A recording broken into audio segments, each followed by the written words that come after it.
The moment Jorge Lorenzo rolled his Yamaha onto the grid, MotoGP quietly stepped into a new era.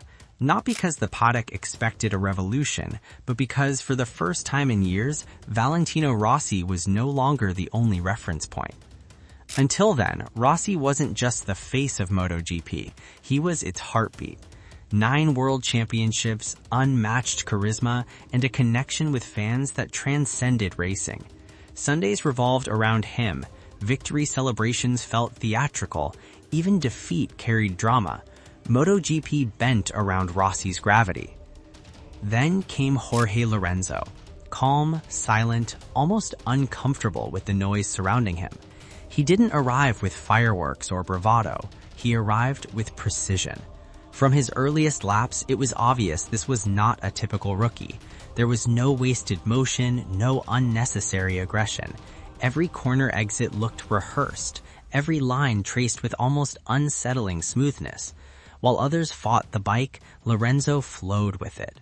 Rossi noticed immediately, not because Lorenzo was loud, but because he was fast without trying to be noticed. At first, the relationship looked functional. Rossi played the role of mentor publicly, welcoming the young Spaniard into Yamaha with smiles and jokes. Lorenzo listened, observed, and learned, but not in the way most rookies do. He wasn't absorbing Rossi's style, he was refining his own. And as races passed, it became clear that Lorenzo wasn't there to wait his turn, he was there to win. By the 2009 season, the Yamaha garage no longer felt like a shared space. It felt like neutral territory between two opposing philosophies.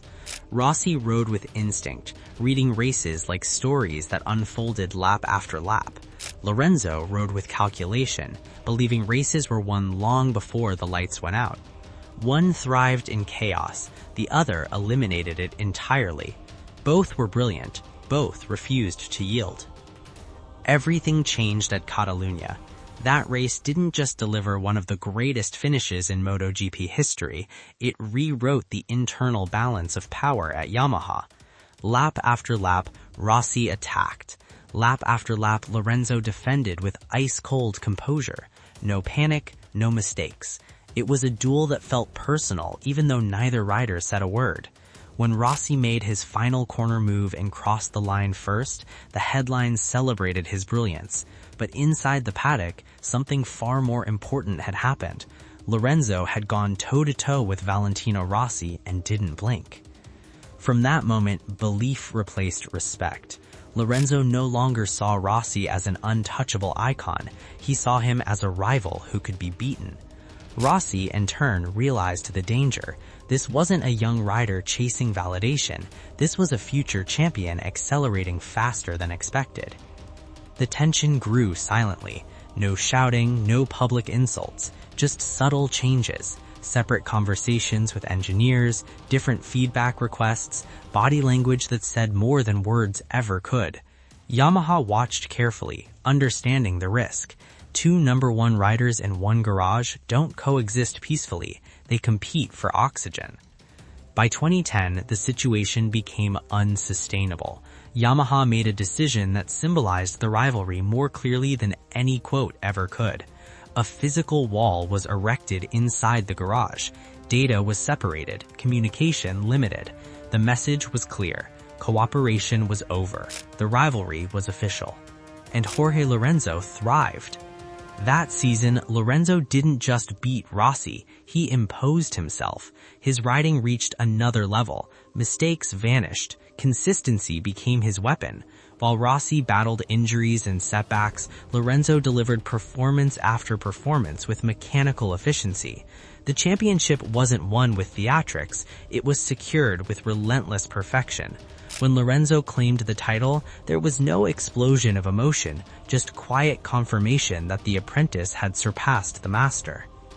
Rossi, for the first time in his career, was forced to confront something unfamiliar, being second best inside his own house.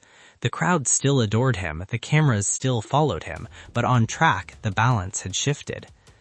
What made this rivalry unique wasn't hatred, it was incompatibility. Rossi needed energy, noise, emotional fuel. Lorenzo needed silence, repetition, control. One fed off pressure, the other eliminated it entirely. Their coexistence magnified every difference. Every success felt like a statement. Every failure felt amplified. As seasons passed, the rivalry matured. The initial shock faded, replaced with legacy debates. Fans divided into camps: yellow versus blue, emotion versus precision, charisma versus calculation. Every comparison fueled arguments that lasted long after races ended. Who was greater, the rider who made people fall in love with MotoGP, or the rider who mastered it with clinical dominance? Their battles pushed Yamaha to its absolute limit. Development accelerated. Expectations rose. The bike became sharper because it had to satisfy two extremes. Without Rossi, Lorenzo might never have been forced to refine perfection. Without Lorenzo, Rossi might never have been pushed to reinvent himself. They sharpened each other through rivalry, not cooperation. Eventually, time did what competition couldn't. Paths diverged. Rossi chased longevity, adopting his style to remain relevant. Lorenzo chased purity, leaving environments that didn't suit his need for control. The garage wall came down, but the era it represented never returned. MotoGP moved on. New stars emerged, new rivalries formed, but something was missing. The quiet intensity, the internal war fought without words, the sense that every lap was a referendum on identity, not just position. Rossi versus Lorenzo wasn't about collisions or controversy, it was about standards. It raised the bar for what it meant to be a teammate, a champion, and a rival. It proved that greatness doesn't always shout. Sometimes it whispers, lap after lap, until the results speak loud enough.